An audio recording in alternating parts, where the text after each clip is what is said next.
सबसे कमाल के इन्वेंशन जिन्हें करने में आपको काफी मजा आएगा और लास्ट में तो कुछ खास ही बनने वाला है, तो उसे तुम मिस मत ही करना। तो चलिए स्टार्ट करते हैं। नंबर 1, आपको 2 आइसक्रीम स्टिक लेने हैं और उसे इस प्रकार से काट देना है। फिर दोनों आइसक्रीम स्टिक को ब्लेड की मदद से कुछ ऐसे काट देना है। उसके बाद आपको 2 और आइसक्रीम स्टिक लेकर उसे ग्लू की मदद से दोनों आइसक्रीम स्टिक पर चिपका देना है। फिर आपको दोनों आइसक्रीम स्टिक को ग्लू की मदद से एक दूसरे पर चिपका देना है और अब आपका मोबाइल स्टैंड बनकर तैयार हो चुका है। नंबर 2, आपको पानी छिड़कने वाला एक बोतल लेना है। फिर बोतल के ऊपर छोटा सा स्टिक लगाकर उसके ऊपर मोटर को चिपका देना है। फिर एक बैटरी लेकर उसे भी स्टिक के ऊपर चिपका देना है। फिर एक स्विच को भी बोतल के ऊपर लगा देना है और अब आपको मोटर, स्विच और बैटरी में वायरिंग कर देनी है। फिर मोटर में एक छोटा सा फैन लगा देना है और अब आप इससे आसानी से पौधे पर पानी छिड़क सकते हैं।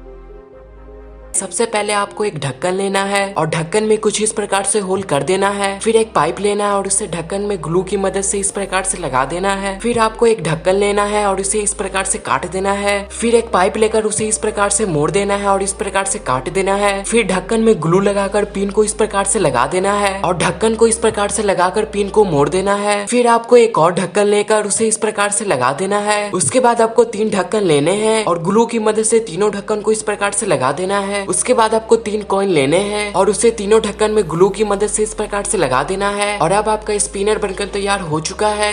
आपको 2 पाइप लेनी है। पाइप लेने के बाद आपको 2 स्टिक भी लेनी है। स्टिक के ऊपर पाइप को ग्लू की मदद से चिपका देना है। उसके बाद दोनों पाइप के ऊपर स्टिक को लगा देना है। उसके बाद आपको एक रबड़ लेनी है और उसे स्टिक के दोनों ओर इस प्रकार से लगा देना है। फिर एक स्टिक लेकर उसे इस प्रकार से डाल देना है और अब आपका एरो बनकर तैयार हो चुका है। सबसे पहले आपको एक छोटा सा स्टिक लेकर उसे काट देना है। फिर आपको स्टिक के दोनों ओर होल कर देने हैं। होल करने के बाद आपको एक क्लिप लेकर स्टिक को उसके ऊपर ग्लू की मदद से इस प्रकार से लगा देना है। फिर क्लिप के पीछे एक और क्लिप ग्लू की मदद से लगा देना है। फिर एक छोटा सा पाइप को लेकर उसे क्लिप के ऊपर लगा देना है। फिर आपको एक स्ट्रेचेबल धागा लेना है और धागे को स्टिक के दोनों ओर इस प्रकार से लगा देना है। फिर आपको एक छोटा सा लकड़ी लेकर उसे इस प्रकार से लगाना है और अब आपका एरो बनकर तैयार हो चुका है। अगर वीडियो इन्फॉर्मेटिव लगा तो नीचे सब्सक्राइब का बटन दबाइए।